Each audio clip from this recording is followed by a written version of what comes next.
Greetings and salutations. My name is OJ as always, assuming I haven't been replaced by a member of the board just yet, and today I wish to talk about Disco Elysium, or at least try my very best to talk about this game. It is easily in my top 10 favourite games of all time, maybe even top 5, but for reasons that I feel like many people may not have as their top reasons. I know this game is very politics heavy, and this may disappoint some, but I am not a politically savvy person in any way, shape or form. I know next to nothing about politics, I just about understand the simple basics. So, I'm not going to talk about it. It's not my area to talk about it, this is a gaming channel. I'm here to talk about the games that I love and why I love them, and this is another video along those lines.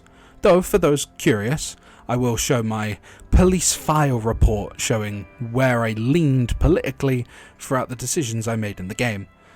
But besides that, I love this game.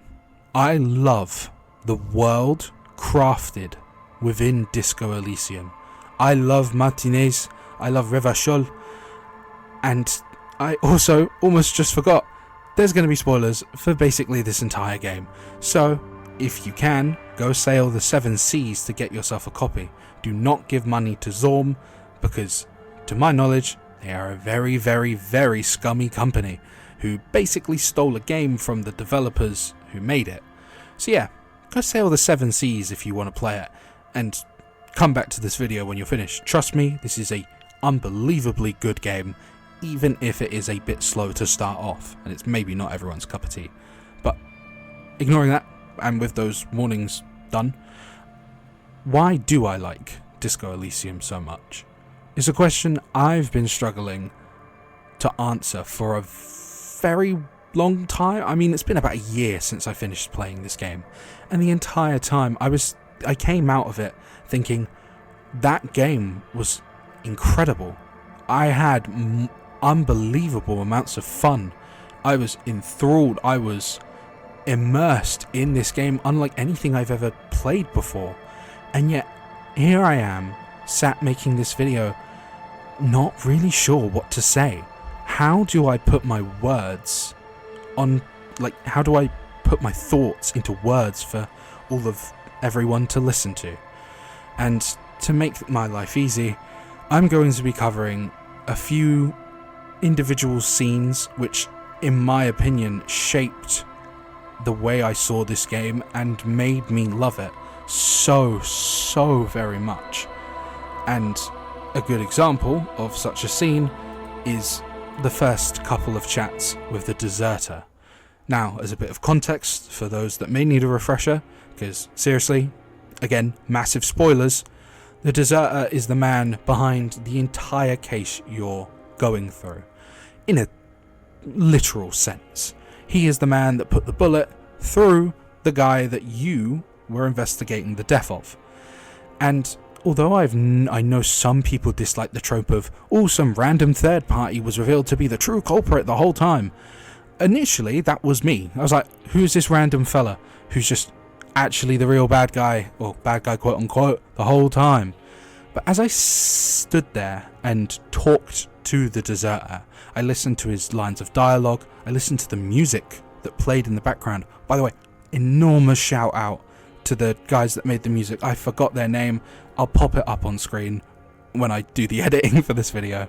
But yeah, the deserter's voice is unreal. The voice acting in this game it feels damn near real. It feels like these are conversations between real people, and that is an incredible feat. That's about as high a praise as I can give of voice acting for a game. But the deserter had me hook, line and sinker. I was listening attentively to every word he said, and even if a lot of the political nuance behind his words kind of flew over my head, I could not get enough of the dialogue. I walked away from the scenes with the deserter just mind blown. But again, I didn't understand why. What about the way he spoke and expressed his opinions clicked with me so much? And you know what? spoiler, I don't think I'll ever have an answer. Which is crazy to say, but this game does leave me with a lot of questions and no answers. The deserters dialogue has me hook, line and sinker, as I said. The music had me hook, line and sinker. And yet, if I were to ask, or if someone were to ask me, why did you enjoy it? I would struggle. And I think this video is basically just going to be me venting about the different scenes that really clicked with me, even if I'm never able to truly express why they clicked with me. Another such scene is the Mercenary Tribunal. This scene is basically the climax of the bubbling pot of doom across all of Martinez. I think Martinez is the city, Revachol is the country, quote unquote. Either way, the Mercenary Tribunal had me quaking in my boots. I was sat here in front of my PC screen, shaking at the knees. My eyes were glued to the screen. The way tension is built in this scene is incredible. Every word exchanged between the mercenaries and the union workers, it feels like at a single second something will go wrong. Someone will get shot. And you know what? That is what happens. Depending on your choices, of course. This is a choice-based game in a sense. A lot of the things you say or do will turn out differently. That's why I suggested playing the game first, because who knows, your experience might be completely different to mine, and you may walk away from it with completely different views than mine. But the Mercenary Tribunal scene, man, it's just a masterclass in tension. I was on the edge of my seat the entire time without fail. I was trying everything, rolling every dice I could to try and de-escalate the situation. But even despite my attempts, people will always get shot. And by some miracle, I dodged the first bullet fired at me, Harry Dubois, who, just as a spoiler, I bear a slight resemblance to, appearance-wise. But the second shot, where it gives you the option to dodge it, but no matter what you do, you can't dodge that shot. When Harry gets shot, literally, like, I froze up. I held my breath. I was like, oh my god, I just got shot. I'm not even there. I am not actually there in person, but this game was able to immerse me in its world, in its story, and every single line of dialogue is just so well written, and I can't even explain it. That's what makes it so frustrating. I can't explain how or why this had me hooked. Like, just moving on from the Mercenary Tribunal, you have all of the stuff to do with the ravers. That was a fun trip and a half. I have never done any. I'm not a party person. You can probably tell from the way my videos are and like the channel's content. I don't go to parties. I don't go to clubs. I don't go to raves, etc. It's not my thing. But this questline was fantastic. I loved talking to all of the ravers. Every minute of it was a joy. And for me to complete the questline and then get the option to dance with the ravers and having a I think I had a 3% chance to win the dice roll, and I did it. I was enamored. And the absolute hilarity of cutting from the black screen to Harry busting the hardest move you have ever seen in his life, or in your life. It was incredible. I know everyone has like a moment when they're playing a game where they have like a moment where it's where they fell in love with it. And I was really thoroughly enjoying Disco Elysium, but the second I got to this scene, man, that was it.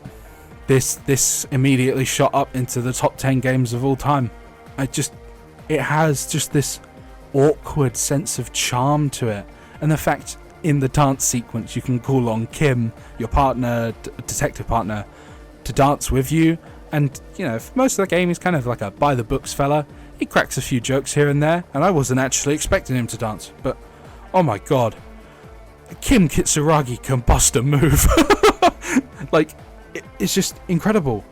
And then the scene that comes after it, the bit where Revachol itself is talking to you through the power of Shivers, one of the perks. I just sat there slack-jawed. I was like, this is an ethereal experience in a video game form. I've never experienced anything like it before.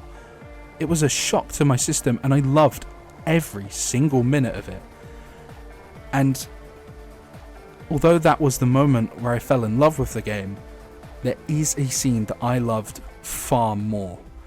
And that's Harry meeting his lover, who is portrayed as Dolores Day. To my memory, Dolores Day is seen as basically this holy figure, or opposite Antichrist to some people.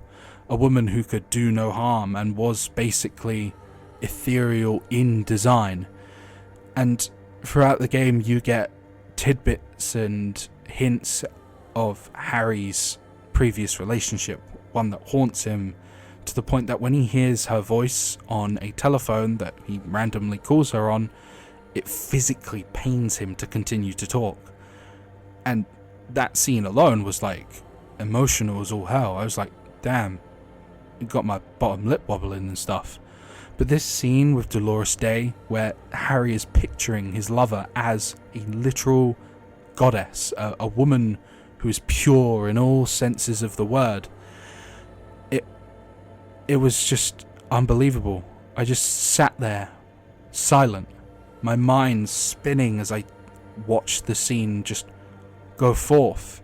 I was in Harry's footsteps, and although me as a person, I know my boundaries per se, and I didn't want to push Dolores Day too much, it's this sense of like being in Harry's shoes and knowing fully well that he would want to chase after her and to be with her, because he sees her as this perfect being.